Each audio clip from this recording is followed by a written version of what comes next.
Welcome back. Today we're going to talk about something that so many students have to go through and deal with that is just one of those things, and that is braces. Before we get started though, I'd like to do a quick shout out to my parents and Dr. Elliot Sackles, who did this.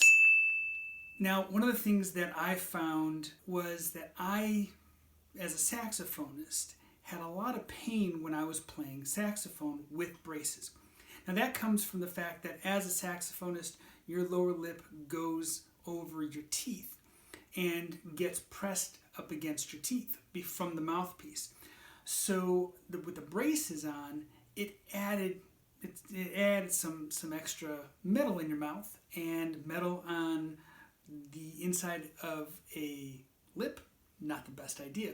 So we had to protect it. So we're going to talk about some ways to protect not just the lower lip, particularly for woodwind players, but also the top lip for brass players. Now through this video, I'm going to talk about a couple different ways to protect your lips from braces. But if you have any ideas, go ahead and drop them in the comments section, because it's always good to know what works, what doesn't work, because anything that I learn from this, I can share with other parents as well. For me in particular, I tried to do wax, but it didn't work. And I'll get into why in a second. But so you know, the best thing that I found was ParafilmM. And I'm going to get into this even later. But just so you know, this is the big thing that we're going to talk about today. Wax is generally the go-to for protecting and covering braces, and that's good for everybody except musicians.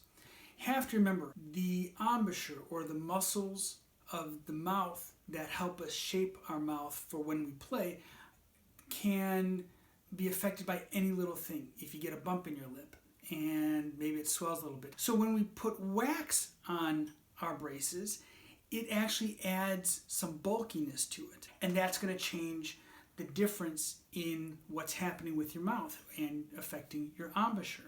So while brace wax is good for other things, like if you're playing sports or something, it's not that great for playing instruments. So if you have wax, it's probably going to be okay, but not particularly recommended. Now that can go for woodwind or brass, as well as the next thing. But the next thing I would suggest, particularly for brass players. Imagine here's the tooth and here's the bracket of the brace. Brace guard is basically a long C-shaped tubing that goes over the brace. And you get a long strip of it. I think it comes in about strips of like maybe 10 inches. You cut off what you need and you just bracket it. You just put it on to your braces, and it doesn't go over the teeth any. It basically just sits on the braces, and it seems to work pretty well. I can't say it works for sure, because unfortunately they came out a couple years after I was done wearing braces, so I've never had the chance to use them. But from what I can tell, that's pretty much the go-to. You have to remember that the mouthpiece that they use doesn't go in the mouth, it sits on the mouth, and it sits on the mouth both the top and bottom lip, so you're getting pressure on both sides. So you want to protect both sides. Now the good and bad part about brace guards is that it is reusable. You cut it down to size and you just use it over and over and over again. That's good because you don't have to keep buying more necessarily. But we know that young musicians, elementary school kids, high school kids, not always the most well known for being clean and for cleaning up after themselves. So when you have something that's going into your mouth, you might not want something that you're going to have to make sure that they wash all the time, because maybe they won't wash it all the time and you don't want that to get gross. I'm not a fan of it necessarily. However, for brass players, it might be the only option. You know, you could use wax, but meh. So the brace guards could be a good option if you are playing brass instruments. Another thing I'm not totally sure about is how best to clean it. I don't know if it can be put into boiling water, because if it's like a sports mouth guard, that's exactly what causes those mouth guards to shrink, and obviously we don't want the tubing to shrink. So obviously read the directions if you do go with those. Make sure though that they clean it out. They have to know that you, at the very least, rinse it off after each use. Go to the water fountain, do a quick rinse, fine, and then maybe do a good soap and water once, maybe twice a week. Now, when it comes to these brace guards, I have found two different types. One was just the tubing, which I think is the best. Another one, from what I could tell, is tubing, but every so often it had another bracket in it. And I think that's basically to go in between the brackets of the braces themselves.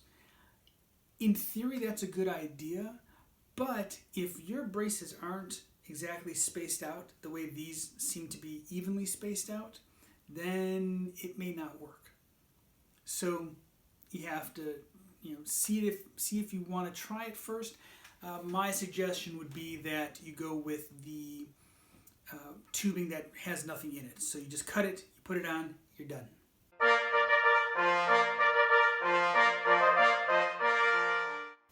So as I said before, ParafilmM. This is, for me, the absolute perfect solution. When I had braces, I tried the wax, and again, it felt uncomfortable, it felt bulky, and it was just a mess, really. This is really, really good. ParafilmM is a film, almost like wax paper, but a little thicker and a little bit more malleable.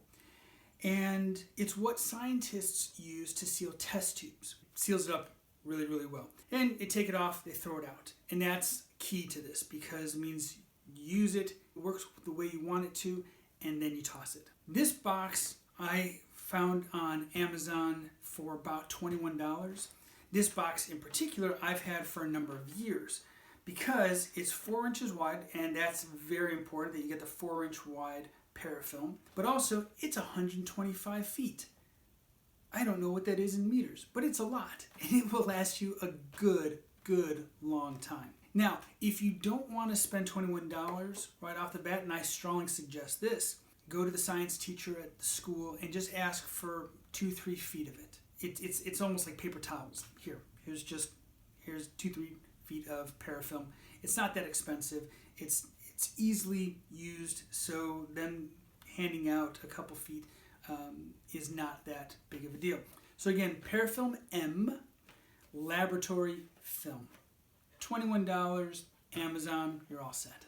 Now let's talk about how to cut the parafilm, how to cut it down not only off the roll, but also how to cut it into strips, how to fold it, how to make any adjustments that you need to, really, really simple, and then how to store and dispose of it. Protection, you're going to need a box of parafilm. It doesn't have to be the box, it can be whatever amount you have. Simple pair of household scissors, a straight edge trimming or grooming scissors. You don't want to use the cuticle scissors because those... Hey everybody, sorry to interrupt the video, but I realized as I was editing this down, this next part is really just for people who are using parafilm. So rather than make you sit through it, especially if you're not dealing with this, I'm just going to turn this next part into a part 2. So look for the same title, but it'll say part B or part 2, and it'll be just this part, this clip about cutting, storing, trimming, everything you need to know about parafilm in particular. So to make sure you don't miss it, subscribe, bell, thank you, back to the video.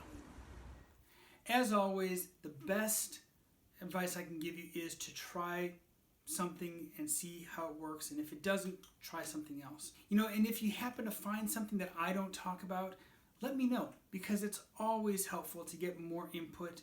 Or if you try something and say, hey, this totally didn't work, or hey, this totally worked, again, leave comments, because any type of feedback we get from that is always helpful.